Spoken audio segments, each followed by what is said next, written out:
Hey there everyone, welcome back to the Indus YouTube channel. In this video, we're going to cover options from the scratch. And by the way, this is the fourth video of our most prestigious course, that is free option course. And in this particular course, we have started with futures, and now we're going to talk about options from the scratch. And if you have not yet watched these three previous videos where we have discussed about futures from the scratch, so now the coming videos are also interlinked with the previous video. From the starting video I am repeating this, and in case you randomly come to this video, I want to say that cover the previous videos as well so that you can understand it much better. So yes, without wasting our time, let's get started.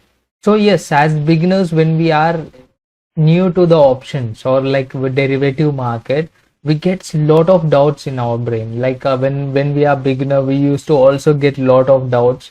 So we picked all the frequent doubts where majority of members get the normal doubts, like why option market when we have equity and future market. Okay, let's say future market we have discussed in the previous videos. Then why option market? What is call, what is put, what is premium, what is spot price, what is strike? And this particular course going to be the solution for all of you guys.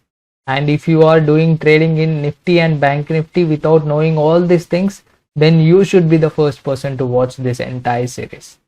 So let's start with the basic question, like why option market when we already have future and equity market? For this, you have to know two words, that is right and obligation. And obligation we already discussed in the previous video. Obligation is nothing but it is a term which gives a meaning like compulsory. Let's say if you are a student of a corporate school or corporate college, then you are obligated to pay the fees. If you don't pay the fees, they will not allow you to write the exam, right? This what happens. So just for example, obligation is nothing but which gives a meaning you have to do, compulsory. And right, you all know what is right. So now let's take some few examples, real time examples or real life examples where we used to day-to-day life examples, so that we will connect to the concepts easily. Yes guys, let's take first example as railway. Okay, so let's say a person named Ajay, software employee, and he is working in New Delhi and his hometown is Hyderabad. So on October 1st, he decided to go to his home from New Delhi to Hyderabad through Indian Railway. So he booked the ticket on October 1st from New Delhi to Hyderabad, and he boarded the train at New Delhi, and he is moving towards his hometown Hyderabad. In middle of the stations in Bangalore, he suddenly got a mail from the HR department, or let's say from his company, that you need to be here for some important project. He just thought to cancel his trip to hometown and he want to just go back to the work. So do the railway say that no boss, you have booked the ticket till the Hyderabad, so you have to come? No, right? Why? Because this Ajay has a right. He have a right. He can board from New Delhi and he can just get out in the next station as well, because he have a right. He if he wants to travel, he will travel, or else he will not. Here the railway is obligated because this person Ajay paid money for the ticket and railway got obligated. Now railway is obligated. If Ajay comes, then they should definitely take this person Ajay from New Delhi to Hyderabad. But if Ajay don't want to come, then railway has no right to ask Ajay to come. So I hope little tricky, but you have to understand this. So hopefully if after moving one after each example, you will get much better. So let's take the second example. In the second example, there is a builder who constructed a big apartment and he kept a board, plots for sale. And in meanwhile, there came a person named Varun. He is a chartered accountant. So he is working in the same place So he asked the builder, what is the cost of the building? So the builder said it's like somewhere near to 12 lakhs. And Varun discussed with him, can I pay after 6 months? So yes, he said, okay. Then Varun gave 12,000 rupees advance. And in return, he asked that builder to, you have to sell me this plot for 12 lakhs after 6 months. I will pay you the whole amount. Okay. And Varun gave 12,000 to the builder, and builder gave a agreement to the Varun. So after 3 months, Varun got hike in his job. He got promoted and he is getting good salary now. Now Varun decided to, I will not take plot at that area because I got promoted and I have extra money now. So I will move to a better area. So again he goes to the builder and says, boss, I don't want to buy the plot. So what should be the builder's reply? He will say, oh, it's okay, I will sell to some other person, it's okay. Because here builder do not have any right to force Varun to purchase the plot. Because Varun has the right, Varun gave the advance to the builder and he purchased the right. Now Varun has the right. Let's say if Varun want to buy the plot, then builder is obligated to give the plot. But if Varun is not interested, then builder have no right to force him. So what about this advance? Let's say Varun says, okay, return back my advance. That's not happening because this advance is non-refundable. Whether if you are going to purchase the plot also, you have to pay the full amount of 12 lakhs, because whatever the 12,000 you are paying as advance is non-refundable whether you exercise the contract or not. This is the most important point you have to remember, right? So now Varun decided not to buy this plot and he just left his advance because, as we already discussed, it's not refundable. So now builder will search for any other client to sell his plot. So this is second example. Now let's move to the third example. Let's say a person named Neeraj have a Maruti car which value is around 5 lakhs rupees. So he want to buy a insurance for his car for the cover of 4 lakh rupees. For that he is paying 18,000 premium to the insurance company. So now insurance company is obligated that if any repairs happen to this car, they will bear the repairing charge up to 4 lakh rupees as per the contract. Now let's say, is there any possibility, like let's say insurance is for 1 year.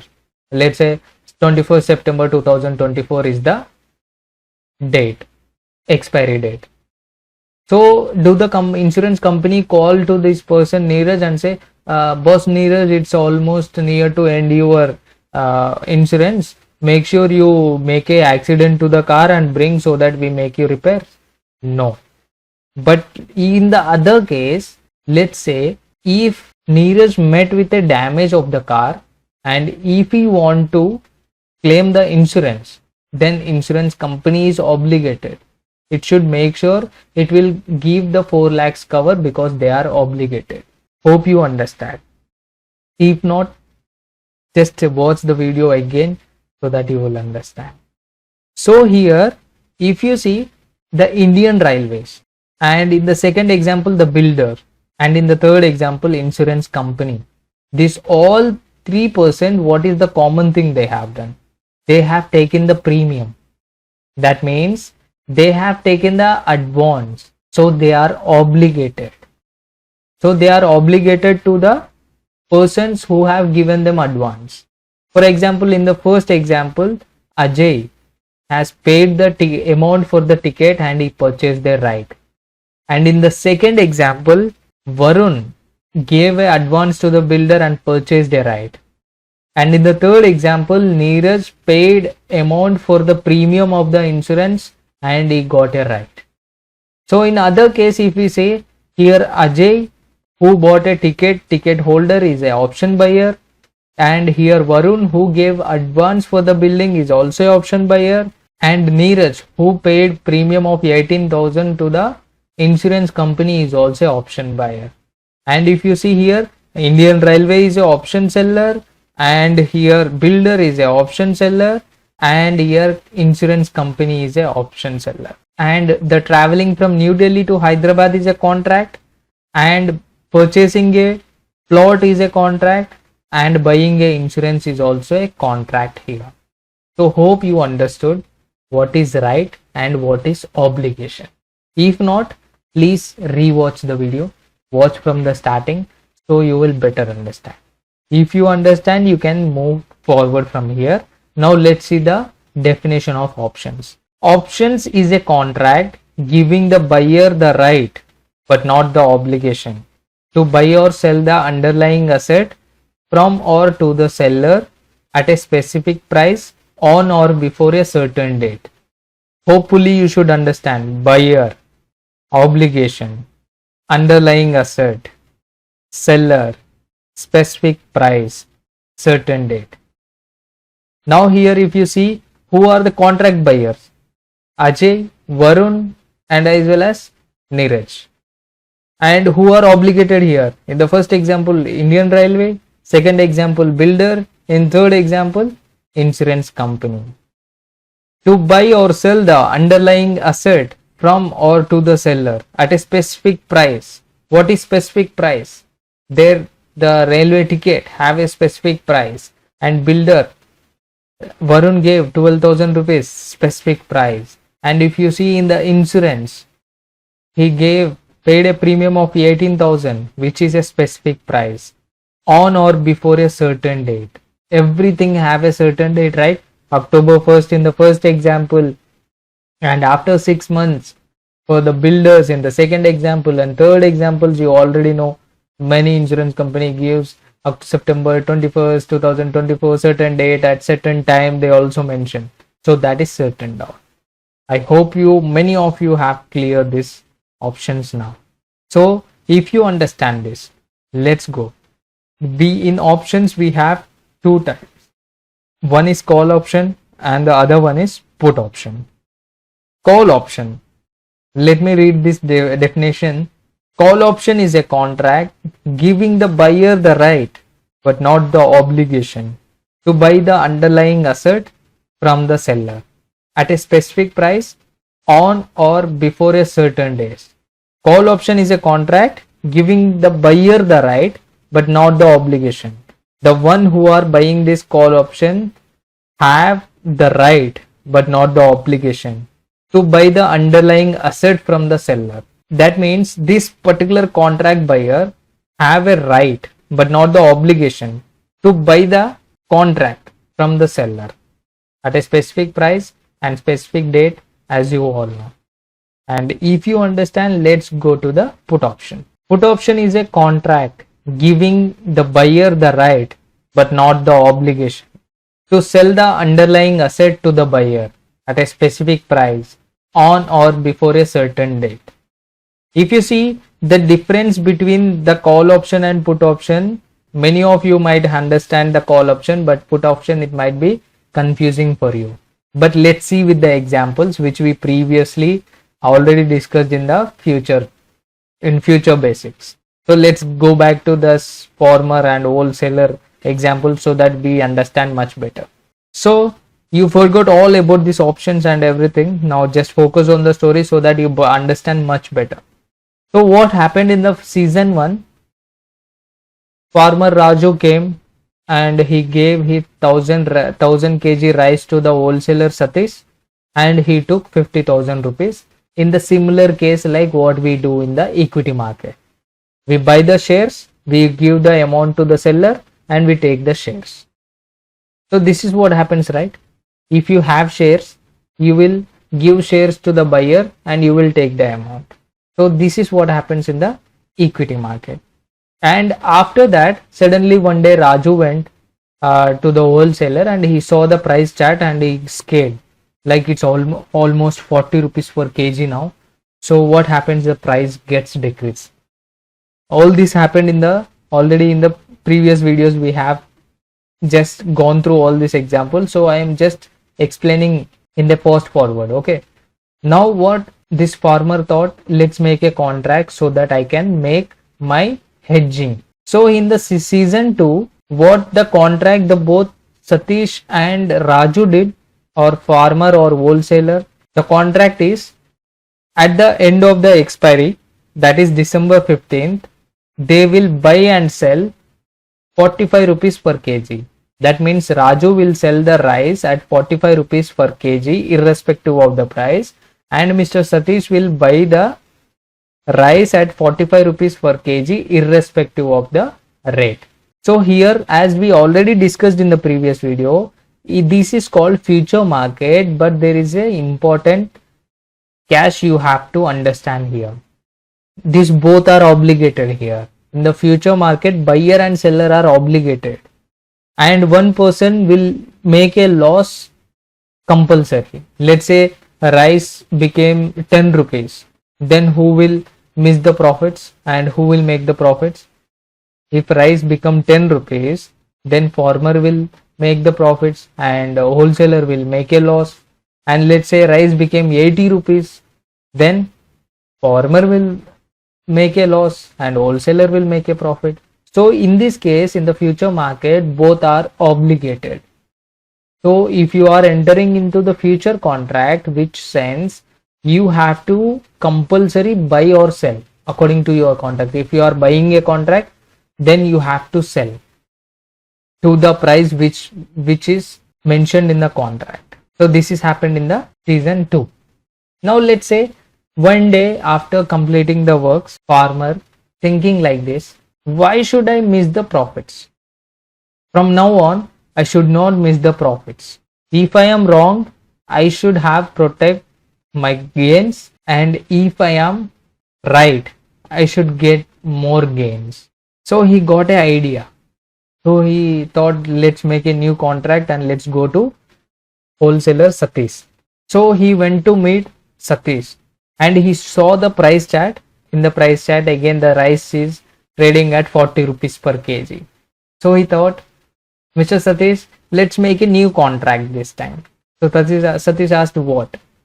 So this times I will sell you rice with 45 rupees per kg, and along with that I will give you 5 rupees per kg in advance. So wholesaler asked, advance why? Because the Raju said, I will give you 5 rupees per kg advance, which is not refundable. Irrespective of the conditions, whatever happens, this 5,000 is with you. But there are few conditions. If I sell you the rice, you have to buy rice from me with 45 rupees per kg. And if I don't want to sell the rice, I will not sell to you. Anyhow, you will not get the loss because I am giving you 5 rupees per kg in advance. This 5,000 you can keep it with you. So wholesaler thought, anyhow I am getting profits and I am not expecting any drastical change in the price. So he thought, okay. So why farmer did this? So let's understand. Let's say price on December 15th is 20 rupees per kg. Now what is selling rate? Now when the price is decreased, if you see in the according to the new contract, farmer said that if I don't want to sell you the rice, I will not sell you. But if I want to sell the rice, then you have to buy at 45 rupees per kg. So now the price is 20 rupees in the market. So he will sell to the wholesaler. Now what is the selling rate? It's 45 rupees per kg. But is this 45 is complete selling rate? No, because he already paid 5 rupees per kg in the advance, right? Not refundable. So 45 minus 5, 40 rupees per kg is the net sell rate for the farmer now. Then many of you might ask, then if this is the case, he would have gone for the future market. He would have earned 45 rupees. He might have not lost 5 rupees. Do you know why this farmer gave up this 5 rupees? Now let's see the case 2. So we'll understand much better. Let's say price on 15 December is rupees 80 per kg. Then this time farmer will not sell rice to the Satish because now the cost of rice is 80 rupees per kg. According to contract, what is the price they have agreed? 45 rupees. So now he will not sell to the Satish because he is not obligated. He have a right, but he is not obligated. So he will go to other persons or other dealers and he will sell the rice at 80 rupees per kg. And is this 80 rupees per kg is the selling rate? No, because he already paid 5 rupees per kg as advance, non-refundable advance. So now 80 minus 5 is equals 75 rupees, the net sale. So here the clever farmer Raju's plan is, if the price decreases, he will sell at rice at 45 rupees, and if he deduct 45 rupees, at the worst case he will sell the rice at 40 rupees per kg, whatever the condition, whether it becomes 0, 1, 2, 5, 10, whatever the, if the price of the rice is below 45 rupees, he gonna to sell at 40 rupees per kg, because 5 rupees is deducted. If you have confusion, you can just look after the screen and you can do calculations. But let's say price is above 45 rupees plus 5 rupees non-refundable. Above 50, whatever the price goes, he will be having only 5 rupees is risk. In our example, let's say the price went to 80 rupees, increased from tremendous from 40 to 80. Then his selling rate is 75 rupees, because 80 rupees per kg minus 5 rupees advance what he have paid. So here 75 rupees is his selling rate. And let's say rice price went to 90, then he will get 85 rupees selling rate. Means as much as the price increases, he will get the profit, but here the risk is only 5 rupees. So hope you understood. So whatever happening here is options. Now whatever here happened is a put option. So let's see the definition once again. Put option is a contract giving the buyer the right but not the obligation to sell the underlying asset to the buyer at a specific price on or before a certain date. So put option is a contract giving the buyer the right. Who is the buyer in our season 3? Buyer of the contract is farmer. So put option is a contract giving the buyer the right but not the obligation. As what is the contract? He said, if I want to sell the rice, I will sell. But if I don't want to sell the rice, I will not sell to you. Right? Giving the buyer the right but not the obligation to sell the underlying asset to the buyer. What is underlying asset here? Rice. To the buyer. Who is buyer here? Wholesaler Satish. At a specific price. What is specific price here? 45 rupees. On or before a certain date. What is certain days? December 15th. So if you clearly see this, put option is a contract giving the farmer the right but not the obligation to sell the rice to Satish at a specific price on or before a certain days. You can decode this very easily. So there are also few differences between the future as well as option contracts. In the future contracts, if you see, both people, the Raju and wholesaler, went to a village head and they have written a document, that is contract note, and they both have signed. Like they both are obligated in this contract as we discussed. But coming to options. Options, here in this contract, only Satish signed the contract. Okay, let's go to a routine example. Let's say you required some amount urgent. So you went to your friend and you borrowed some amount from them. So will your friend sign on this document and give to you, or you sign document and you give to him? Answer this below, because the person who is taking the amount will write that I am so and I have taken some amount, I will return on this date, and you will sign and you will give to your friend, and your friend will give you the amount. In the same case here in the put option, if you see, Satish wrote a contract note and mentioned that I will buy rice at 45 rupees if you sell, and he clearly said that farmer is not obligated. So this is very simple in the put option. So now wholesaler became habit for all these games. He have seen how this Raju is making use of all these options. So this time wholesaler himself went to the Raju's home and said, you keep this 5 rupees advance per kg rice. And again the same rules. If I want to buy the rice from you, I will buy at 45 rupees per kg. And if I don't want to buy the rice, I will not buy rice from you, and you can keep this 5000 rupees with you. But here condition is, if I want to buy the rice, then you have to sell me. So this is the contract they made. Oh, again farmer also accepted for the contract. So what happened here?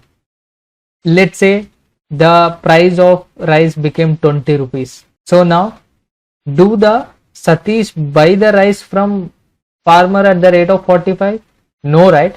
Because he is not obligated here. So he will go to the other market and he will buy 20 rupees per kg rice. But is that 20 rupees is his buying rate? No, because he already gave 5 rupees as non-refundable advance, right? So here buying rate is 25 rupees, net buying rate. And let's say rise of the price increase to somewhere to 80 rupees. So now Satish will buy the rice from the farmer because price increased, right? Now he will purchase the rice with 45 rupees kg, and this time Raju should sell the rice at 45 rupees because here this time Raju is obligated. So he will give the rice with 45 rupees per kg. So what is the purchasing rate now? 45 rupees plus 5 non-refundable advance. So here, so 45 plus 5 is equals to 50 rupees is the purchase rate. And in the similar case with the wholesaler as well. If price become 90 rupees, then what is the profit he is getting? 45 plus 5, 50 rupees. And if it comes to 90 rupees, then he is making 40 rupees profit. And if price becomes 100 rupees, then he will make 50 rupees profit. As on, again here the risk is only 5 rupees. So now whatever in this season 4 happened is a call option. So again I want to go back to the call option definition. Call option is a contract giving the buyer the right but not the obligation to buy the underlying asset from the seller at a specific price on or before a certain date. Full call option is a contract giving the buyer the right. Who is the contract buyer here? Buyer is wholesaler. The right but not the obligation to buy the underlying asset. What is underlying asset here? Rice. From the seller. Who is seller? Farmer. At a specific price, 45, on or before a certain date. That means he bought a right from this contract but not the obligation. Whether he want to buy the underlying asset, he will buy from the sellers. If he don't want to buy, then he will not buy from the farmer, that is seller, at a specific price on or before a certain date. So one more key difference as we completed call option, put option and everything we discussed here. The main thing which you have to understand here is why option market have come. Because in the future market, both the parties are obligated to exercise the contract. But coming to option, the person who have the right decide whether he should exercise the contract or not. If he feels by exercising the contract, if he feel I get the benefit, then he will exercise the contract, or else he will just leave the contract by leaving that premium whatever he paid. So I hope you understood little. So no need to worry, we're going to see practically in the next video. So no need to worry about this. Just understand the concepts which we explained in this video. So let's link all the terminologies here with, let's take the season 3 example. So in the season 3, who is underlying asset seller? Underlying asset seller is farmer, Raju. Now who is underlying asset buyer? Underlying asset buyer is wholesaler, Satish. And the price which is trading, rice present trading at 40 rupees, right? That is called spot price. And at what price they have made a contract for 45 rupees, that 45 rupees is called as strike price. So whatever the 5 rupees advance they are paying, right? In the third season, Raju paid 5 rupees advance to the wholesaler Satish. So that 5 rupees is called premium. So in the third season, Raju gave advance to the Satish. That is here option buyer, the contract buyer. Who is contract buyer? Who is paying the amount to the wholesaler? Farmer is paying amount to the wholesaler. So here option buyer is farmer. And who is taking the advance? Advance wholesaler Satish is taking the advance. So wholesaler is option seller. So here very simple, you have to understand who is giving the premium. The person who is giving the premium is called option buyer. The person who is collecting the premium is called option seller. So it's very simple. Now coming to season 4, who is option buyer here? Wholesaler. Okay, wholesaler is giving money to Raju, right? So he is options buyer here. Mr. Satish is option buyer and farmer is option seller in our fourth example. So from here on, at least you no need to worry, because we're going to see in practical in the next video. So you no need to worry about that. And I hope you understood this video, and if you like this video, give a thumbs up for this. At any part of the video, if you like my efforts by creating all these things, so give your feedback as comment. So see you in the next video. Until then, this is Krishna signing off. Jai Hind.